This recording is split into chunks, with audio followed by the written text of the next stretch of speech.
Shri Venkateswara gold తాకట్టులో ఉన్న మీ బంగారాన్ని విడిపించి కొనబడును.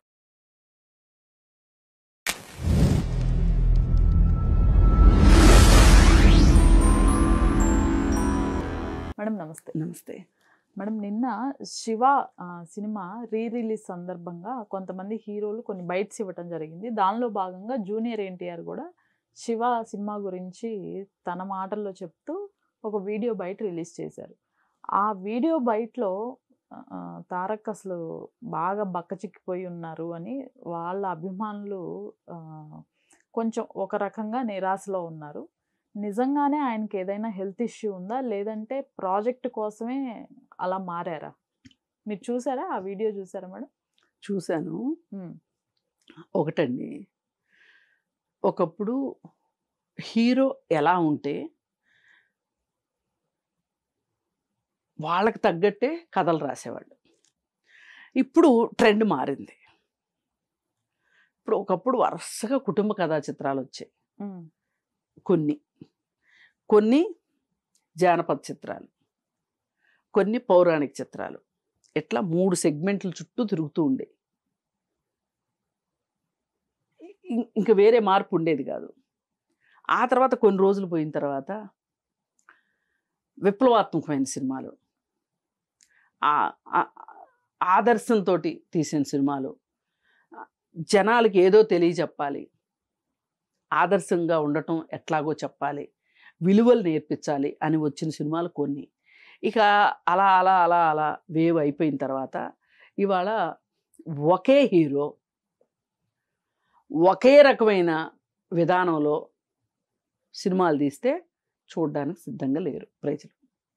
అందుకని ఏం చేశారంటే, ప్రజల అభిరుచి మారుతుంది కాబట్టి ఒకప్పుడు తెలుగు సినిమాలు చూసేవాళ్ళు ఇంకే భాష సినిమాలు చూసేవాళ్ళు కాదు కదా. ఇంట్లోకి ఏ రోజైతే టీవీ వచ్చిందో దూరదర్శన్లో హిందీ సినిమాలు వేస్తుండేవాళ్ళు. హిందీ సినిమాలు చూడడం మొదలెట్టారు. ఎవరు చూసేవాళ్ళు హిందీ సినిమాలు? ఎంత భాష రాకపోయినా పల్లెటూరులో వాళ్ళు కూడా కాస్త హిందీ సినిమాలు చూడటం నేర్చుకున్నారు. ఇప్పుడు విజయవాడలోనే హిందీ సినిమాలు ఎక్కడన్నా, ఇంగ్లీష్ సినిమాలు ఎక్కడన్నా ఆడాయి. గుంటూరులో ఏమో తెలియదు నాకు. ఇంకా ఇంతకంటే చిన్న టౌన్లోకి వెళ్తే తెలుగు సినిమాలు తప్పితే తెలియని రోజుల నుంచి ఇవాళ నొక్కితే సినిమాలు ఇదంతా ఒక 10 ఏళ్ల నుంచి మనకి ఈ మాధ్యమాల్లో వచ్చిన మార్పుల వల్ల, విప్లవాత్మకమైన మార్పులు, మళ్ళీ మామూలు మార్పులు కూడా కాదు వల్ల. ఒకప్పుడు ఓన్లీ దూరదర్శన్ ఉంటే తర్వాత ఈటీవీ వచ్చింది, మా టీవీ వచ్చింది, ఈటీవీ, జీటీవీ వచ్చింది, ఎన్ని రకరకాలు. ఇప్పుడు హిందీ సినిమాలు మన తెలుగు ఛానల్స్లో వచ్చాయి కదా ఒకప్పుడు. ఇప్పుడు కొరియా సినిమాలు చూస్తున్నారు, జపాన్ సినిమాలు చూస్తున్నారు, చైనా సినిమాలు చూస్తున్నారు. హాలీవుడ్ అంటే కొంతమంది ఉంటారు, వాళ్ళు ఎప్పుడు హాలీవుడ్ సినిమాలు ఎప్పటి నుంచో చూసేవాళ్ళు ఉన్నారు. అంటే ఇట్లా రకరకాల సినిమాలు చూడడం మొదలెట్టిన తర్వాత ప్రేక్షకులు వాళ్ళకి కేవలం ఇందాక మనం అనుకున్నట్లు ఒక 4-5 జానర్స్లో సినిమా తీస్తే నచ్చట్లా.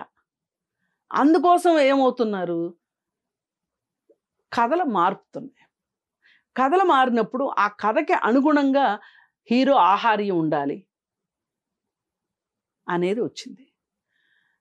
ఎన్నో సంవత్సరాలు హిప్పీ క్రాఫ్ట్లు ఉండేవి సినిమాల్లో.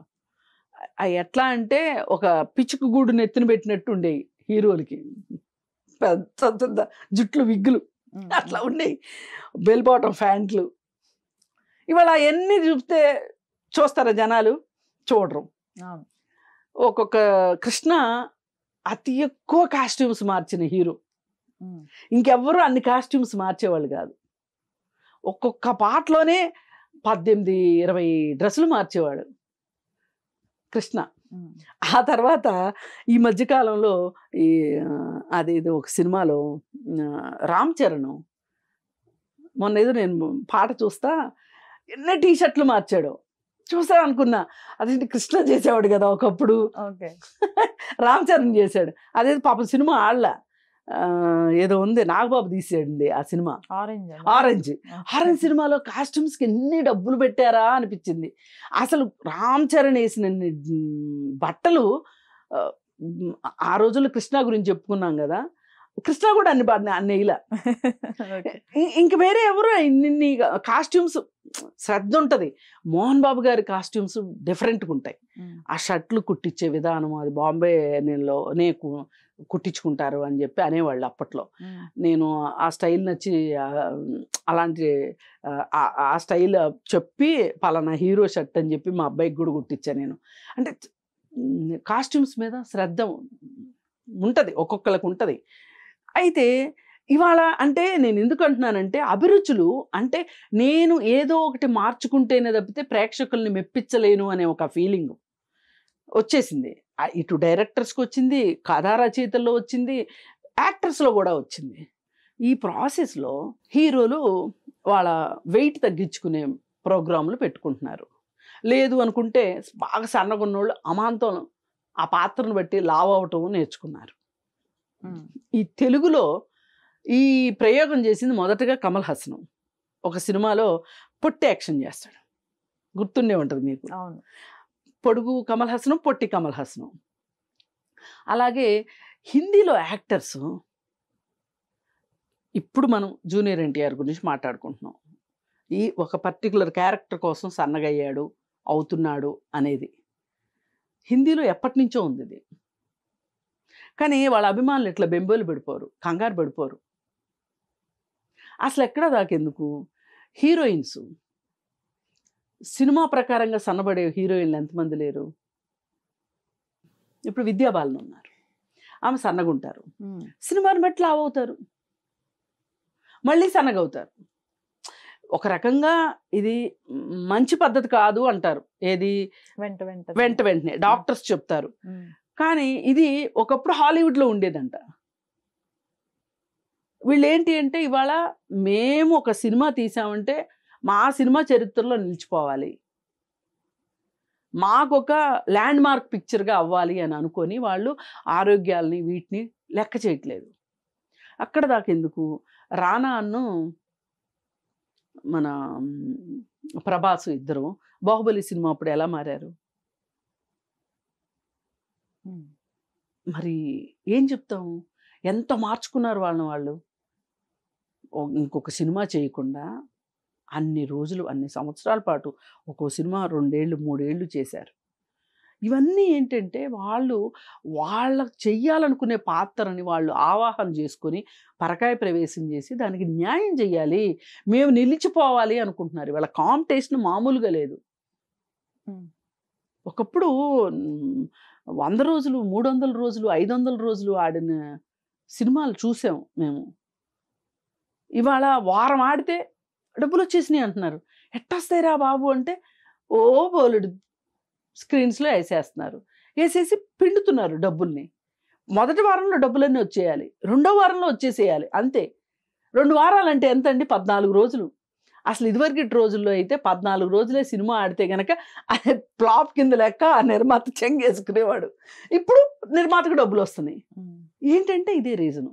అంటే ఇంత కాంపిటీషన్ పెరిగిపోయిన పరిస్థితుల్లో ఇవాళ తనని తాను నిరూపించుకోవాలి అంటే ఎన్టీఆర్ అవసరమైతే ఆహార్యం మార్చుకోక తప్పదు. ఇంకా అసలు ఇతని గురించి మాట్లాడుతున్నారు, జూనియర్ ఎన్టీఆర్ గురించి. మొన్న శర్వానంద్ 6 ప్యాక్ చేశాడు, అది బైక్ రేసర్ సినిమా గురించి. అసలు గుర్తుపట్టం శర్వానంద్ని, అలా మారిపోయాడు. ఏంటి అంటే జిమ్లో చేశాడంట, చేసి చేసి చేసి. ఒకప్పుడు సమంత జిమ్లో ఎలా చేసేది? వాళ్ళ అవసరాన్ని బట్టి వాళ్ళు మార్చుకుంటారండి. అంతేగాని ప్రతిదీ మాట్లాడేసేసుకుంటే. పైగా ఇంకోటి నాకు ఈ మధ్యకాలంలో సోషల్ మీడియా మీద ఒక తీవ్రమైన కంప్లైంట్.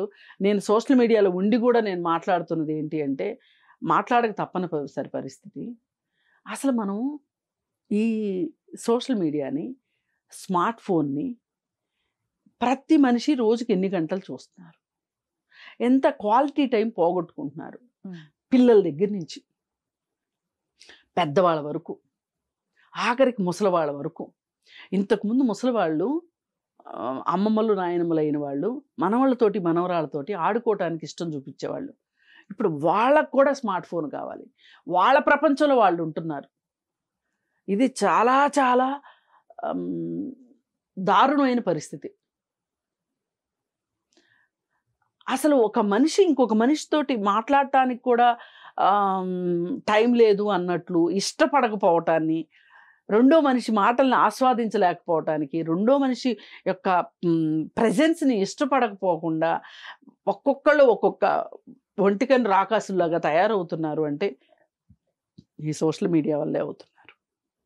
ఈ సోషల్ మీడియాకి ఇంతకుముందు ఒక హీరోకి ఇష్టం ఉంది అంటే ఆ సినిమా రిలీజ్ అయిన రోజు అక్కడికి వెళ్ళి థియేటర్ దగ్గరికి వెళ్ళి హడావుడి చేయడము, ఆ హీరో షూటింగ్ ఏదైనా జరుగుతుంది అంటే చూడటం, లేదు అనుకుంటే ఆ హీరో పుట్టినరోజు ఏదన్నా వస్తే కటౌట్లు పెట్టి పూలదండలు వేయటం, అలా ఒక అంటే వాళ్ళ జీవితంలో ఒక భాగం అన్నట్లు, ఎప్పుడో ఒకసారి ఏదో ఒక కార్యక్రమం అన్నట్లు ఉండేవాళ్ళు. ఇప్పుడు అభిమానులు ఎలా అయిపోయారంటే చెప్పడానికి బాధ వేస్తుంది, 24 గంటలు ఆ ప్రపంచంలో బతుకుతున్నారు. ఇంకా నిన్నగాక మొన్న ఒక పోస్ట్ చూశాను నేను, 2 పోస్టులు కంపేర్ చేస్తూ పెట్టారు.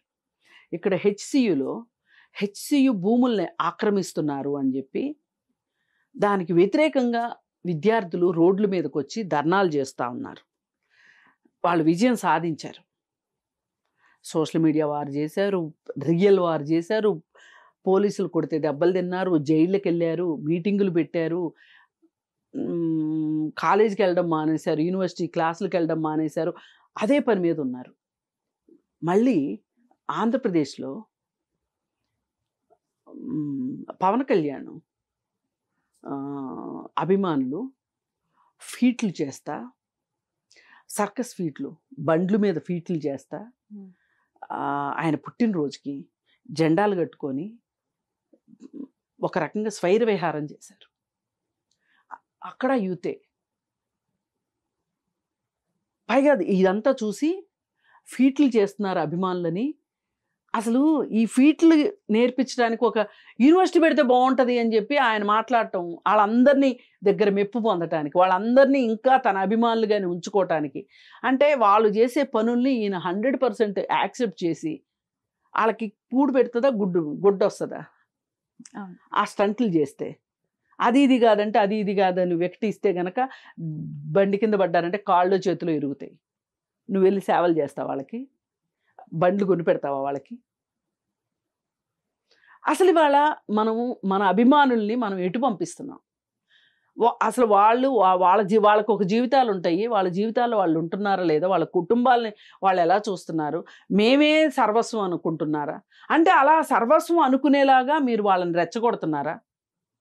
వీళ్ళు ట్వీట్లు పెట్టడం, వాళ్ళు ట్వీట్లు పెట్టడం, అసలు 24 గంటలు పైగా. ఇంకోటి, మీ హీరోని మీరు ఎంతన్నా పొగుడుకోండి, నెత్తిన పెట్టుకోండి, ఊరేగండి, కానీ రెండో హీరో మీదకి మీరు దండయాత్రలు చేయటాలు, వ్యతిరేకంగా కామెంట్లు పెట్టాలు, వాళ్ళ దీనిలో వాళ్ళ స్పేస్లోకి వెళ్ళిపోయి మీరు చేయటం, ఇదంతా ఎక్కడో అభిమానుల్లో ఒక దురభిమానం, వాళ్ళ జీవితాలను వాళ్ళు చూసుకోలేని ఒక నిస్సహాయ స్థితిలోకి వెళ్ళిపోతున్నారు అనిపిస్తుంది. అంటే వాళ్ళకేం జరుగుతుందో వాళ్ళకి తెలియట్లా, వాళ్ళకి ఏం నష్టం జరుగుతుందో వాళ్ళకి తెలియట్లా. మీరు ఎప్పుడన్నా ఒకరోజు ఒక అభిమానం ఉంటే వెళ్ళడం వేరు, కానీ ఇదే జీవితం అన్నట్లు ఉండటం. ఇప్పుడు జూనియర్ ఎన్టీఆర్కి హెల్త్ బాగాలేదు అనుకుందాం, పోనీ ఆయన ఏమన్నా డాక్టర్లు తెలియనోడా, హాస్పిటల్స్ తెలియనోడా, ఆయన జీవితం మీద ఆయనకి తెలియనోడా? ఇప్పుడు మనకున్న ఫీలింగ్ ఆయన మీద ఉండదా? ఆయన భార్యకు ఉండదా? మరి ఆయన బాగా సన్నగా అయిపోతే ఆ సినిమా కోసమైనా ఇవాళ ఈ సన్నగా అవ్వటము అనేది ఇది ఒక రకంగా ప్రపంచవ్యాప్తంగా వ్యాపించిన జబ్బు అనే చెప్పుకోవచ్చు. ఒకప్పుడు లేడీ డయానా కూడా అదే చెప్పింది, ఆకలేసేది తినేసేదాన్ని, తినేసి దాన్ని మళ్ళీ వాంతి చేసుకునేదాన్ని, ఎందుకంటే మళ్ళీ నేను లావు అయిపోతే ఎట్లా, నేను రానిని కదా, నా నెత్తిన ఒక కిరీటం ఉంది కదా, నేను ఇలా షోక్గానే ఉండాలి అని. అలాగే ఇప్పుడు అందాల పోటీలు తయారయ్యే వాళ్ళు కూడా అంతే, అది ఒక జబ్బు,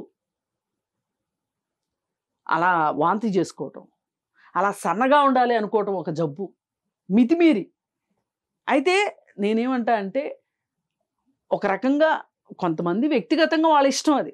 మనం జూనియర్ ఎన్టీఆర్ వైఫ్ అలా ఉంది అని కూడా ఆ పెళ్లిలో చూసిన వాళ్ళందరూ కూడా కామెంట్ చేస్తే, నన్ను ఎవరో ఇంటర్వ్యూ అడిగితే కూడా నేను ఏముంది దీనిలో మాట్లాడడానికి, అది ఆ అమ్మాయి వ్యక్తిగతం. కానీ ఈరోజు ఇక జూనియర్ ఎన్టీఆర్ విషయం ఇక అసలు ఇంతకంటే వార్త లేదన్నట్టు మాట్లాడుకుంటుంటే మనం ఇంతసేపు మాట్లాడాల్సి వస్తుంది. అందుకని ఏంటంటే దయచేసి అభిమానులు ఎవరైనా సరే, పవన్ కళ్యాణ్ అభిమానులను చూసాము ఎంత మాజీ భార్య మీద దండెత్తారో, అలాగే ఆపోజిట్ పార్టీలో ఉన్న వాళ్ళ మీద ఎట్లా చేశారో, అలాగే అల్లు అర్జును ఫ్యాన్స్ వీళ్ళ మీద, వీళ్ళు వాళ్ళ మీద, ఇలా రకరకాలు జరగటం మనం అంతా చూసాం.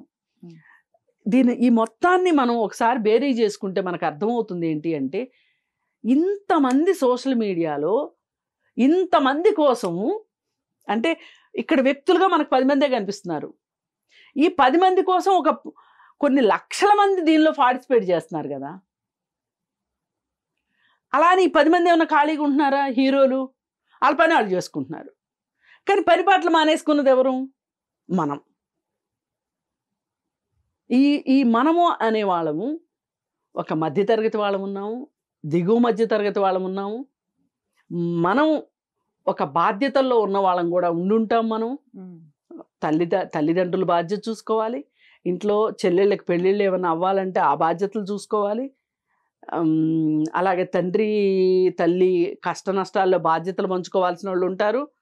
లేదు పెళ్ళిళ్ళు అయిన వాళ్ళు అయితే కనుక వీళ్ళ ఇంటి బాధ్యతలు ఉంటాయి, పిల్లలు ఉంటే పిల్లల బాధ్యతలు ఉంటాయి. మరి ఇవన్నీ చూసుకోగా మీ హీరో గురించి ఇంత ఆలోచించడానికి మీకు టైం ఎక్కడ దొరుకుతుంది? అభిమానం ఉంటే ఒక సినిమా చూడండి, మీ పని మీరు చేసుకోండి. ఇప్పుడు మీకంటూ ఒక కష్టం వస్తే ఎవరో అభిమానుల్లో కూడా ఎవరికో జూనియర్ ఎన్టీఆర్ దాకా వెళ్ళగలిగిన అభిమానికి ఏమన్నా న్యాయం జరుగుతుంది, జూనియర్ ఎన్టీఆర్ ఏమన్నా చేయగలుగుతాడు. అభిమానులందరికీ చేయాలంటే జూనియర్ ఎన్టీఆర్ వల్ల మాత్రం ఎక్కడవుతుంది? మీ జీవితాలు మీవే, మీ పోరాటం మీదే, మీ ఆరాటం మీదే, మీ పని మీదే, మీ తిండి మీదే. ఎవరైతే వచ్చి తిండి పెట్టరు కదా మీకు కూర్చోబెట్టి. అందుకని మీరు ఇంత సోషల్ మీడియాలో వాపోయే కన్నా మీ కుటుంబాలు ఉన్నాయి, ఒక్కసారి మీ కుటుంబాలు అంక చూసుకోండి. అసలు అమ్మ ఎలా ఉంది, ఏం కష్టంలో ఉంది, అమ్మ బాధ ఏంటి, నాన్న ఏం కష్టంలో ఉన్నాడు, లేదు అంటే నా భార్య మనసులో ఏముంది, నా దగ్గర నుంచి ఏం కోరుకుంటుంది, నా పిల్లలకి నా అవసరం ఎంత ఉంది, ఇవన్నీ చూస్తే మీకు జూనియర్ ఎన్టీఆర్ సన్నగా అయ్యాడా, లావ్ అయ్యాడా, సినిమా కోసం అయ్యాడా, అనారోగ్యంతో అయ్యాడా, ఇవన్నీ ఆలోచించరు. ఒక బాధ్యత గల వ్యక్తిగా జూనియర్ ఎన్టీఆర్ని అభిమానించండి, ఆరాధించండి, మీ పని మీరు చేసుకోండి. జూనియర్ ఎన్టీఆర్కి ఏమీ కాదు, ఏమన్నా అయితే ఆయన చూసుకోగలిగిన సమర్థత, సత్తా ఆయన దగ్గర ఉంది. Right madam, thank you.